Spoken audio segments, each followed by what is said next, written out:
28장부터는 아브라함과 이삭을 이어서 본격적으로 야곱의 이야기가 시작됩니다. 야곱이라는 캐릭터가 사실 무조건 정이 간 그런 캐릭터는 아닙니다. 우리말로 하면 약간 얍삽하고 간사한 캐릭터라고 할 수 있죠. 그런데 또 한편으로 생각하면 얍삽하지만 은근히 공감이 가는 캐릭터이기도 합니다. 왜냐하면 우리 모두의 어떤 내면적인 숨겨진 그 마음들을 가감없이 드러내는 캐릭터이기도 하기 때문입니다. 아브라함과 이삭에게도 그런 면이 있었고 성경의 모든 인물들을 다 들여다보면 그런 약점들이 다 자리 잡고 있는 것을 알 수 있습니다. 죄된 아담의 후손으로 태어났기 때문에 어찌할 수 없는 인생들의 모습이라고 할 수 있지요. 특히 이제 나오게 될 요셉의 모습도 그렇죠. 채색 옷을 차려입고 아버지의 사랑을 독차지 하는데 눈치까지 없어서 얼마나 얄미운 그 모습을 형들에게 보였는지 모릅니다.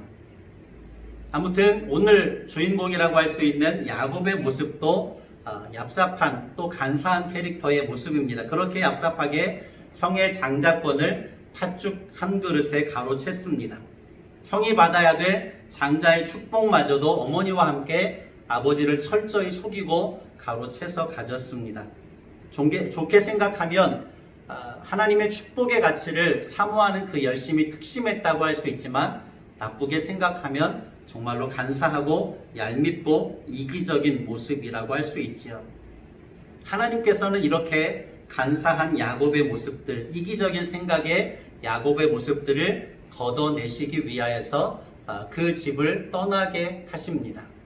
성경의 모든 인물들을 하나님께서 들어서 사용하실 때는 반드시 그 사람을 훈련하시고 연단하시는 과정들이 포함되어 있는 것을 알 수 있는데 야곱이 집을 떠나서 20여 년간 라반의 집에서 보내는 과정들이 야곱에게 간사한 모습들, 이기적인 모습들을 걷어내게 하시는 하나님의 훈련의 과정이라고 할 수 있지요.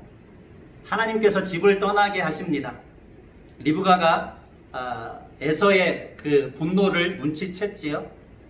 그냥 내버려두면 머지않아서 형제간에 큰 싸움이 벌어지고 어떤 사단이 날 것만 같은 상황인 것을 리브가는 눈치챘습니다. 그래서 남편 이삭에게 이야기하지요. 이삭은 전혀 그 사실을 눈치채지 못했습니다. 에서가 동생 야곱을 해치려고 한다는 사실을 전혀 나이 먹고 늙어서 눈치까지 없어서 알아채지 못하고 있었지만 리브가는 단방에 그것을 알고 이삭에게 말합니다. 그 부실을 무엇이라고 합니까? 더 이상 에서처럼 그 가나안 땅에서 야곱에게 아내를 얻게 하지 말고 우리의 친정 하란으로 보내서 그곳에서 야곱의 아내를 얻게 합시다. 그래서 야곱을 그곳으로 보냅시다 말하는 거죠. 그 말을 듣고 이삭이 야곱을 불러서 두 가지를 당부하고 밧단 아람과 하란은 같은 곳이라고 할 수 있는데 그곳으로 보내게 됩니다. 두 가지 당부의 첫 번째가 무엇입니까? 가나안 사람의 딸들을 아내로 맞이하지 말고 네가 외갓집에 가서 그 삼촌 라반의 딸들 중에서 너의 아내를 맞이해라. 첫 번째 당부이지요. 두 번째 당부가 무엇입니까? 아버지 아브라함에게 주셨던 축복 그리고 이삭 자신에게도 하나님께서 주셨던 축복을 야곱에게도 빌어주는 거죠. 그 내용이 몇 절과 몇 절에 나와 있습니까? 3절과 4절에 나와 있습니다. 같이 볼까요? 창세기 28장 3절과 4절입니다. 전능하신 하나님이 내게 복을 주시어 내가 생육하고 번성하게 하여 내가 여러 족속을 이루게 하시고 아브라함에게 허락하신 복을 내게 주시되 너와 함께 내 자손에게도 주사 하나님이 아브라함에게 주신 땅 곧 내가 거류하는 땅을 네가 차지하게 하시기를 원하노라. 아멘. 이렇게 하나님께서 아브라함에게 그리고 이삭에게 야곱에게 주시는 언약의 복을 정리하면 크게 두 가지로 정리가 됩니다. 무엇일까요? 굉장히 장황하게 하나님께서 아브라함에게도 하나님께서 약속의 복을 주셨고 이삭에게도 약속의 복을 주셨고 이제 이삭을 통하여서 야곱에게도 그 약속의 복을 말씀하고 있는데 여러 가지로 이야기하지만 정리하면 땅과 자손이라고 할 수 있습니다. 땅과 자손. 여기에 왕이신 주님의 통치가 더해지면 무엇이 될까요? 국가의 3요소가 국민, 영토, 주권입니다. 그렇다고 하면 땅이 주어져 있고 자손들이 주어져 있습니다. 국민이 주어져 있고 왕 대신 주님의 통치가 더해지게 되면 그것은 하나님의 나라입니다. 하나님께서 아브라함에게 주시는, 이삭에게 주시는, 또 야곱에게 주시는 모든 언약의 복은 무엇을 향하고 있는 것입니까? 궁극적으로 하나님의 나라를 향하고 있습니다. 물질적인 축복, 현세적인 축복도 결국에 무엇을 말하기 위해서입니까? 하나님의 나라의 복을 말하기 위해서라는 사실을 알 수 있습니다. 아무튼 이삭은 야곱을 축복하고 나서 야곱을 떠나 보내게 됩니다. 그리고 나서 6절부터 9절까지의 내용의 말씀에서는 에서에 관한 이야기가 짧게 소개되고 있습니다. 왠지 에서가 짠하게 느껴지는 그러한 내용이 담겨져 있습니다. 에서도 전혀 눈치가 없지는 않았던 것 같지요.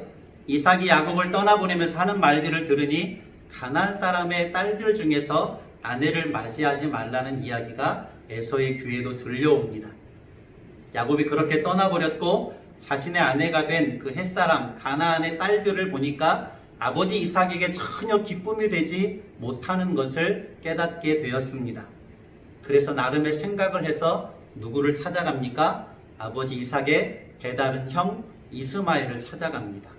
그리고 이스마엘의 딸들 중에 누구를 마할랏을 데려다가 아내를 삼습니다. 에서는 그렇게 하면 다시 이삭과 리브가에게 그 하나님의 복을 받을 수 있을 것이라고 하는 나름의 생각을 한 것 같지요. 그러나 이미 에서는 하나님의 주권적인 섭리하심 속에서 비켜가 있었습니다. 지극히 인간적인 방법으로 많은 수단과 방법들을 간구해 보았지만 공허한 메아리일 뿐이었지요. 그런 사실마저도 에서는 깨닫지 못하고 있기 때문에 한편으로 에서의 이러한 모습들이 짠하게 느껴지는 것도 사실입니다. 두 번째 단락을 보면 마마보이 기질이 있고 외부에서 활동하는 것보다는 집안에서 조용하게 있기를 좋아했던 야곱이었습니다. 집 떠나면 개고생이라고 하지요. 전혀 집을 떠나고 싶은 마음이 야곱에게는 없었습니다. 그런데 부득이한 사정에 의해서 집을 떠나야만 했던 거지요. 형 에서의 분노를 잘 알고 있는 야곱이었기 때문에 어머니 리브가가 종용할 때에 그 말을 듣고 집을 떠나게 되었습니다. 두려운 마음 때문에 최대한 급하게 빠르게 움직였을 것입니다. 그렇게 한참을 떠나왔더니 이제는 해가 저물게 되었습니다. 그 해가 진 곳, 그곳을 한 곳이라고 표현합니다. 그런데 이 내용들을 자세히 들여다보면 참 재밌습니다. 분명히 19절의 말씀에는 그곳의 지명이 루스라고 분명히 나와 있는데 처음에는 창세기 저자가 그 지명을 먼저 말하지 않습니다. 그리고 무엇이라고 먼저 이야기합니까? 한 곳이라고만 이야기합니다. 무엇 때문에 그렇게 표현했을까요? 아마 야곱이 그곳에서 사닥다리 환상을 보고 베델이라고 하는 하나님의 집이라고 하는 이름을 붙였다라고 하는 그 사실을 베델이라는 지명을 강조하기 위해서 처음부터 루스라는 이름을 밝히지 않고 한 곳이라고 말했을 것이라고 생각이 됩니다. 너무나도 피곤한 육체였기 때문에 또 정신적으로도 피곤하고 지쳐 있었기 때문에 그곳에 이르러서 야곱이 잠을 자게 됩니다. 우리가 찬송하듯이 돌베개를 베고 잠이 들었습니다. 깊은 잠이 들어서 한 꿈을 꾸게 되었지요. 오늘 말씀의 중심 내용이 야곱이 꾼 꿈의 내용입니다. 어떤 꿈입니까? 사닥다리가 땅 위에 놓여 서 있습니다. 제가 이 장면을 보면서 잭과 콩나무라는 그 어린이 동화를 쓴 작가가 이 장면을 보고 힌트를 얻지 않았을까 생각을 해보게 되었는데, 아무튼 사닥다리가 땅 위에 서 있는데 중요한 것은 그 꼭대기가 어디에 닿아 있었다는 것입니까? 하늘에 닿아 있었다고 하는 것입니다. 하늘까지 닿아 있었던 것이지요. 이 사닥다리는 하늘까지 닿아 있다는 것이 너무나 중요한 의미를 갖습니다. 왜냐하면 이 사닥다리가 예수 그리스도를 예표하고 있기 때문이지요. 말씀한 곳을 찾아볼까요? 요한복음 1장 51절입니다. 요한복음 1장 51절.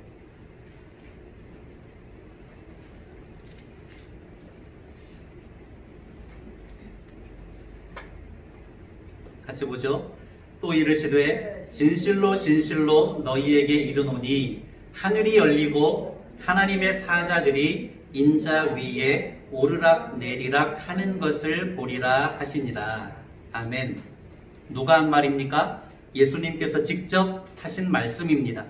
그런데 오늘 본문 12절과 비교를 하면 어떤 내용이 다릅니까? 사닥다리가 들어가야 할 자리에 예수님께서 자신을 일컬어서 표현하는 어떤 단어가 들어가 있습니까? 인자라는 단어가 들어가 있습니다.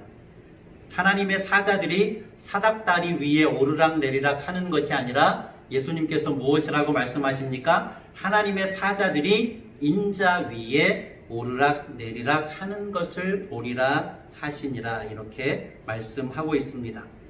예수님은 땅으로부터 하늘의 하나님께로 나아갈 수 있는 유일한 통로이며 유일한 길이 되시는 분이지요. 다른 길은 없습니다. 그 사닥다리를 하나님의 사자들이 오르락 내리락 하고 있습니다. 하나님께로 나아갈 수 있는 길이지요. 하나님의 사자들이 오르락 내리락 하고 있다는 것은 하나님께서 인생들과 언제나 함께 계시고 소통하고 계시다는, 말씀하고 계시다는, 또 그 말씀을 듣고 계시다는 사실을 보여주고 있습니다. 하늘까지 닿은 사닥다리 그 끝에서 이제 여호와께서 말씀을 들려주시지요.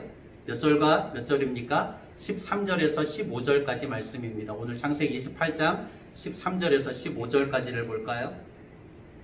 또 본즉 여호와께서 그 위에 서서 이르시되 나는 여호와 너의 조부 아브라함의 하나님이요 이삭의 하나님이라. 네가 누워있는 땅을 내가 너와 내 자손에게 주리니 내 자손이 땅의 티끌같이 되어 네가 서쪽과 동쪽과 북쪽과 남쪽으로 퍼져나갈지며 땅의 모든 족속이 너와 내 자손으로 말미암아 복을 받으리라. 내가 너와 함께 있어 네가 어디로 가든지 너를 지키며 너를 이끌어 이 땅으로 돌아오게 할지라. 내가 네게 허락한 것을 다 이루기까지 너를 떠나지 아니하리라 하신지라. 아멘. 아버지께 들었던 그 축복을 이제는 환상 가운데 누구를 통하여서 직접 듣고 있습니까? 꿈 가운데 하나님께로부터 직접 듣고 있습니다. 야곱이 하나님과 직접적으로 대면하는 첫 장면에 대한 기록이라고 할 수 있고, 역시 정리하면 무엇과 무엇에 대한 복입니까? 땅과 자손에 대한 약속의 복입니다. 그리고 또 한 가지 중요한 말씀이 15절에 나와 있는데 15절의 말씀을 다시 한번 읽고 여러분 네 글자로 정리를 해보십시오. 15절입니다. 내가 너와 함께 있어 네가 어디로 가든지 너를 지키며 너를 이끌어 이 땅으로 돌아오게 할지라. 내가 네게 허락한 것을 다 이루기까지 너를 떠나지 아니하리라 하신지라. 아멘. 네 글자로 정리하면 어떤 단어가 됩니까? 임마누엘이라는 단어가 됩니다. 우리가 믿는 하나님과 타종교들이 말하는 신들과 다른 주요한 특징, 우리가 믿는 하나님의 주요한 특징은 무엇이라고 할 수 있습니까? 그것은 하나님께서 인생들을 찾아오시고 인생들과 함께 계시고 인생들을 도우신다는 것이죠. 직접 찾아오셔서 우리를 구원하시는 역사를 이루신다는 것입니다. 그런데 타종교의 신들은 어떻습니까? 그 신들이 사람을 찾아왔습니까? 사람이 그 신들을 만들어냈습니까? 타종교의 대부분의 신들은 사람이 그 신들을 만들어냈습니다. 그 신들을 찾아 발견하기 위하여서 부단히 노력하고 경주하는 것을 보게 되지요.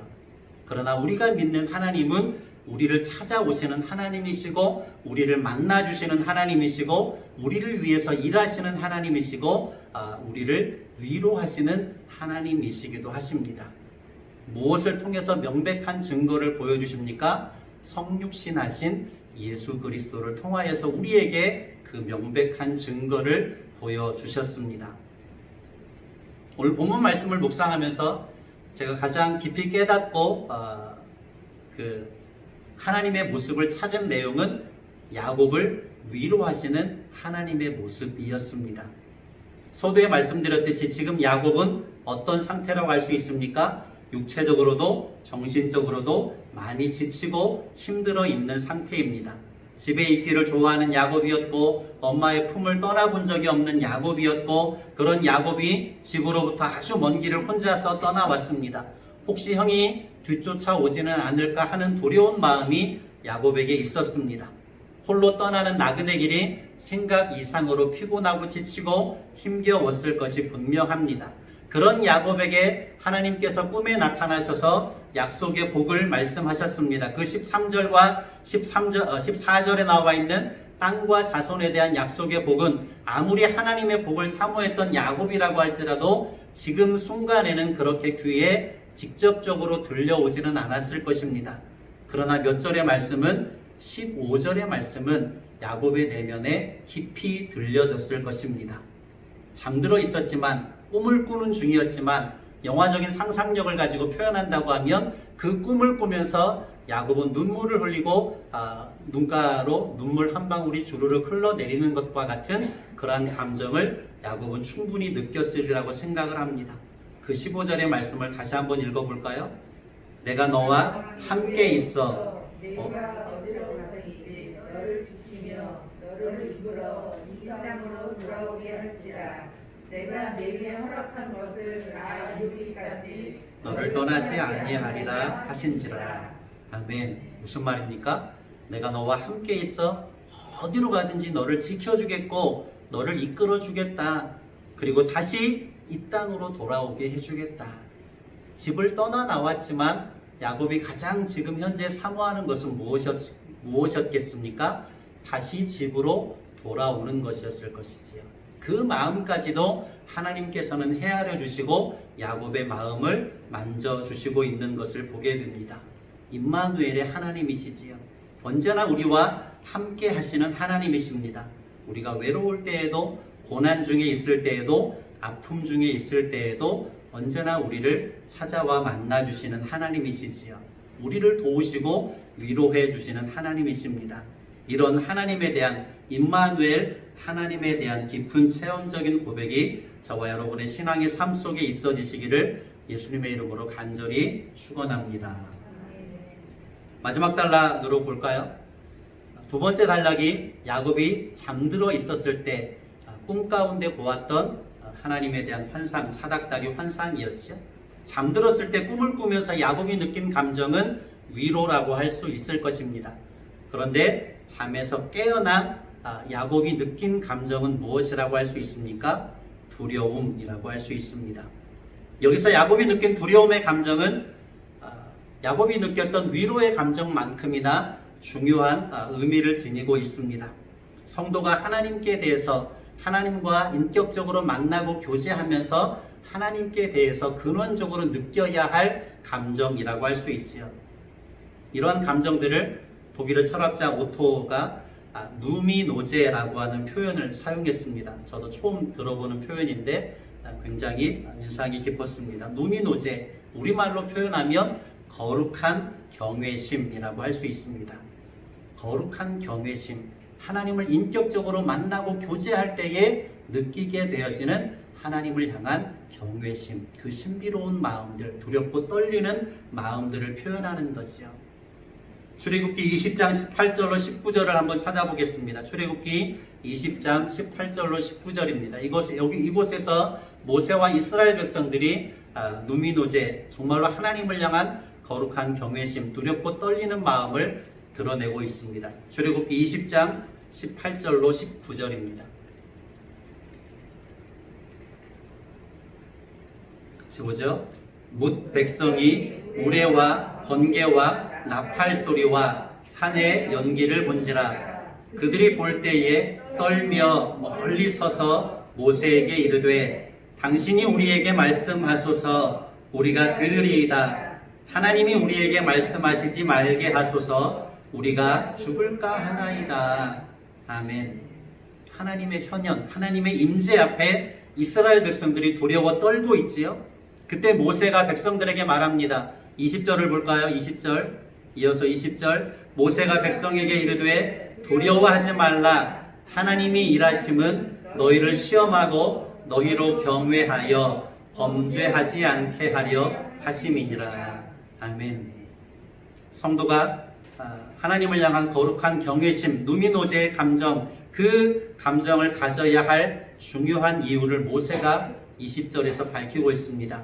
무엇이라고요? 너희로 경외하여 범죄하지 않게 하려 하심이니라. 거룩하신 하나님을 향한 두렵고 떨리는 마음이 있으면 죄를 미워하고 죄를 싫어하고 죄를 멀리하게 됩니다. 그것이 당연한 반응이라고 할 수 있지요. 그러나 거룩하신 하나님에 대한 두렵고 떨리는 마음이 없으면, 하나님을 의식하는 마음이 없으면 어떻게 됩니까? 죄에 대해서 무감각해지고 미지근해지게 됩니다. 죄를 짓고도 두려운 마음이 없습니다.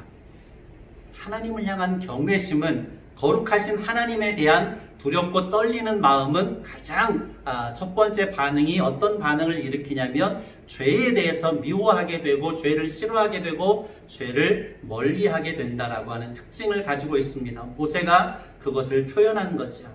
너희를 경외하여 범죄하지 않게 하려 하심이니라.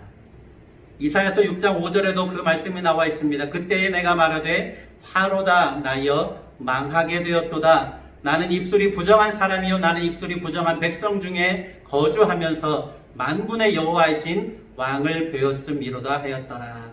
이사야 선지자가 천사들 사이로 임재하고 계시는 하나님을 환상 가운데 보게 됩니다. 그때에 자신의 입술로 고백하는 내용이 무엇이냐면 내가 말하되 화로다 나여 망하게 되었도다. 무엇 때문에? 내가 거룩하신 하나님을, 내가 부정한 사람인데 부정한 입술을 가지고 있는 사람이고 그 부정한 입술을 가지고 있는 백성들 가운데 거하는 사람인데 내가 거룩하신 하나님을 배웠으니 내가 망하게 되었다라고 하는 두렵고 떨리는 마음을 고백하고 있는 것이요. 누가복음 5장 8절을 찾아볼까요? 우리가 잘 아는 말씀인데 누가복음 5장 8절에는 베드로의 고백이 나와 있습니다. 밤이 맞도록 그물을 띄웠지만 고기 한 마리 잡지 못했습니다. 그때 예수님께서 나타나셔서 말씀하시지요. 깊은 데로 가서 그물을 내려라. 이 장면이 두 개의 장면이 나와 있는데 이 장면은 누가복음에 나와 있는 첫 번째 장면입니다. 그 말대로 베드로가 깊은 데로 가서 그물을 내려서 많은 고기를 잡게 되었습니다. 그 순간에 베드로가 하는 고백의 말이죠. 누가복음 5장 8절입니다. 시몬 베드로가 이를 보고 예수의 무릎 아래에 엎드려 이르되 주여 나를 떠나소서 나는 죄인이로소이다. 아멘. 무엇을 느끼고 있는 것입니까? 예수님을 보면서 베드로는 무엇을 느끼고 있는 것입니까? 하나님의 임재를 느끼고 있는 것이지. 거룩하신 하나님의 임재를 느끼면서 자신이 얼마나 초라하고 연약한 죄인인지를 깨닫고 무릎 앞에 엎드리고 있는 것을 보게 됩니다. 한 곳을 더 찾아볼까요? 요한계시록 1장 17절의 말씀입니다. 역시 사도 요한이 반모섬에서 환상을 보는 가운데 예수님의 임재를 보게 되면서 고백하는 내용이 요한계시록 1장 17절의 말씀에 나와 있습니다.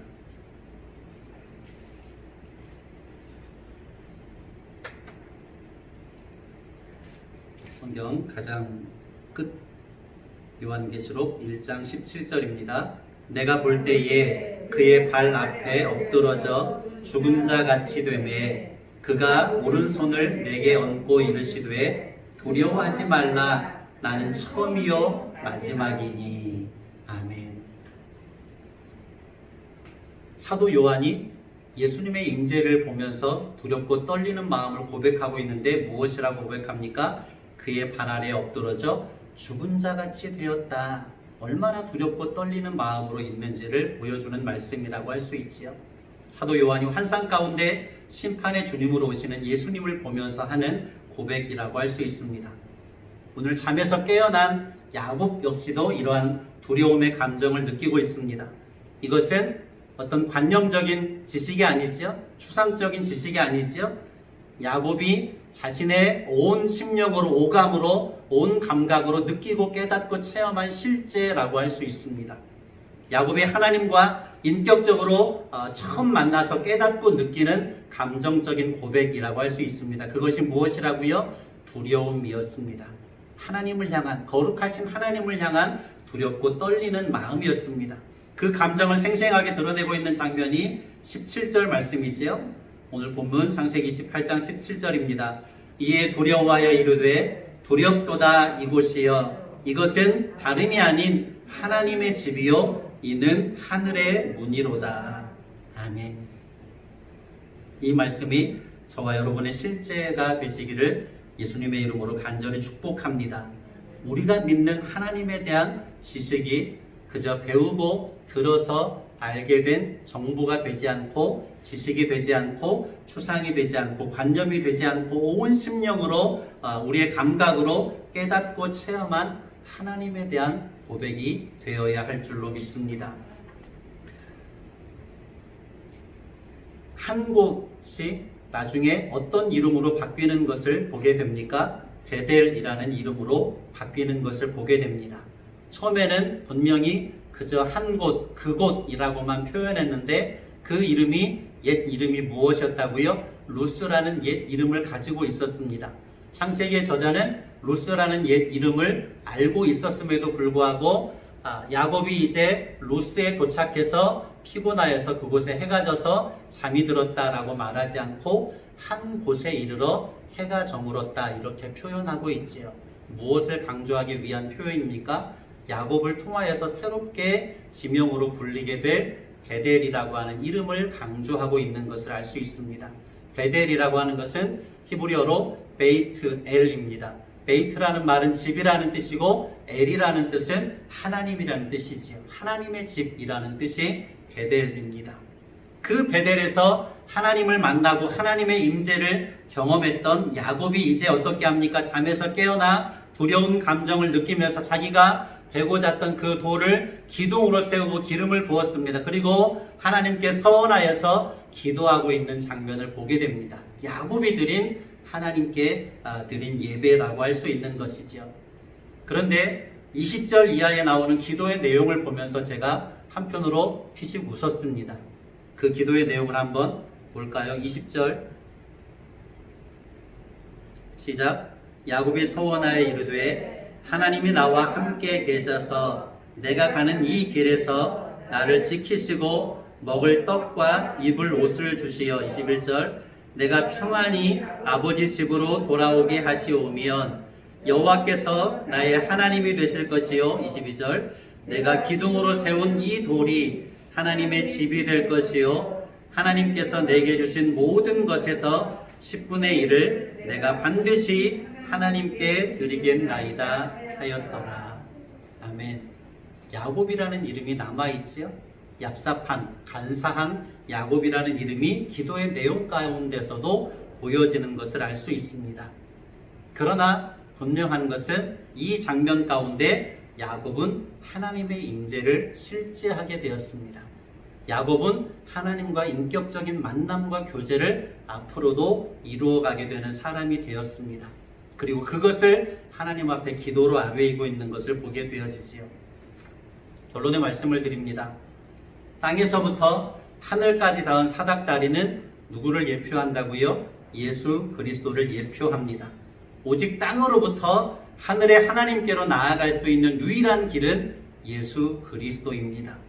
우리와 우리의 자손들이 땅으로부터 하늘까지 닿는 사닥다리가 되시는 예수 그리스도를 통해서 하늘의 하나님께로 나아갈 수 있게 되시기를 예수님의 이름으로 간절히 축복합니다.